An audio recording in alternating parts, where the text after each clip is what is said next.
I've always been a fan of Nikola Tesla, especially his inventions that he supposedly came up with back in the late 1800s and early 1900s.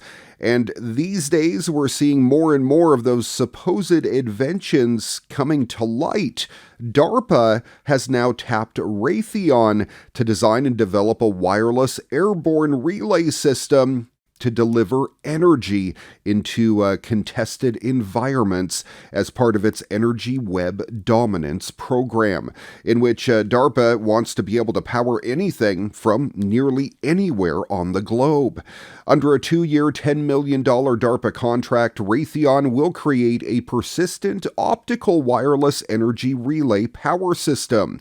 This is going to use a series of high-altitude unmanned aircraft that will be equipped with laser-based power receiving and transmitting capabilities, they say.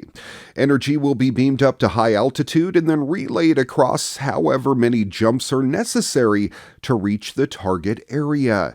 That target might be on the ground, or it might be itself another autonomous aerial platform, in which case it could stay airborne for as long as necessary, its batteries being constantly recharged from afar. With enough of these power relaying birds in the air, the power system creates a kind of energy web that the military can use to route energy where it's most needed at a moment's notice. It's a supply line in the sky capable of giving land, sky, or sea-based robots indefinite endurance, or sending the same energy elsewhere if it's strategically necessary. This is the Internet for Energy, harnessing resilient multi-path networks to flow energy from abundant resources to energy-starved consumers. This came from Colonel Paul Calhoun, Power Program Manager in DARPA's Tactical Technology Office. The military faces particularly acute energy challenges, which are driving this innovation, he says. We often must operate far from established energy infrastructure and rely on liquid fuels that require precarious supply lines. This is, of course, a drawback, and in this case, it's the fact that you're throwing a fair amount of energy away to gain that flexibility. You lose some, maybe around 20% when you convert electricity to light in your laser. You lose more, maybe 50% when you convert that laser back to electricity at the receiver. And in this kind of relay station setup, well, you'd lose that power at every step of the way. Mind you, plenty of energy is already spent moving fuel around from refineries to tankers to trucks, and this kind of airborne supply line would eliminate the personal risk normally involved with moving energy around in a war zone. And you could beam this power from a spot where it's easy and convenient for you to produce it in bulk, potentially even just grabbing it straight out of the nearest power grid. So efficiency is probably well down the list of priorities. DARPA seems bullish on the technology, not just for military purposes, but for distributed power in civilian life as well.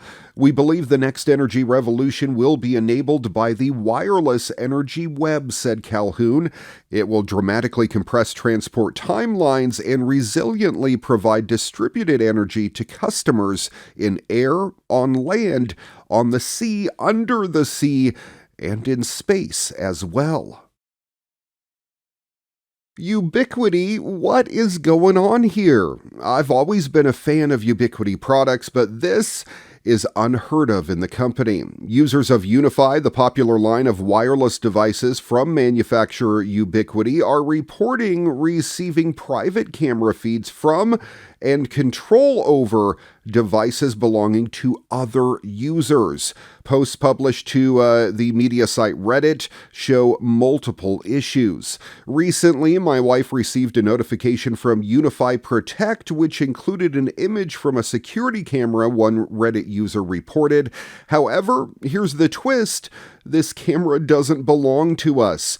The post included 2 images. The first showed a notification push to the person's phone reporting that their UDM Pro, a network controller and network gateway used by tech enthusiast consumers, had detected someone moving in the backyard. A still shot of video recorded by a connected surveillance camera showed a 3-story house surrounded by trees. The second image showed the dashboard belonging to the Reddit user. The user's connected device was a UDM-SC, not a Pro, and the video it captured showed a completely different house. Less than an hour later, a different Reddit user posted to the same thread, replying, "So it's very interesting that you posted this. I was just about to post that when I navigated to unify.ui, well, I was logged into somebody else's account completely. It had my email on the top right, but someone else's UDM Pro. I could navigate the device, view, and change settings. It was terrifying." 2 other people took to the same thread to report similar behavior happening to them as well. Ubiquiti recently said it had identified the glitch and fixed the error that caused it. Specifically, the issue was caused by an upgrade to the UniFi Cloud infrastructure, which the company says it has now solved.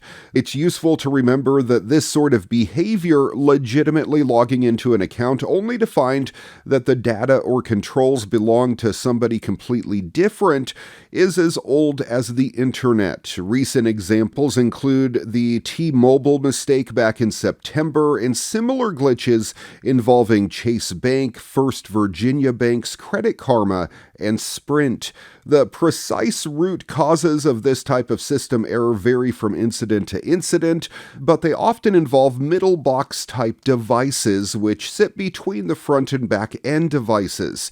To improve performance, middle boxes catch certain device data, including the credentials of users who have recently logged in. When mismatches occur, credentials for one account can be mapped to a different account. In an email, a Ubiquiti official said company employees are still gathering information to provide an accurate assessment.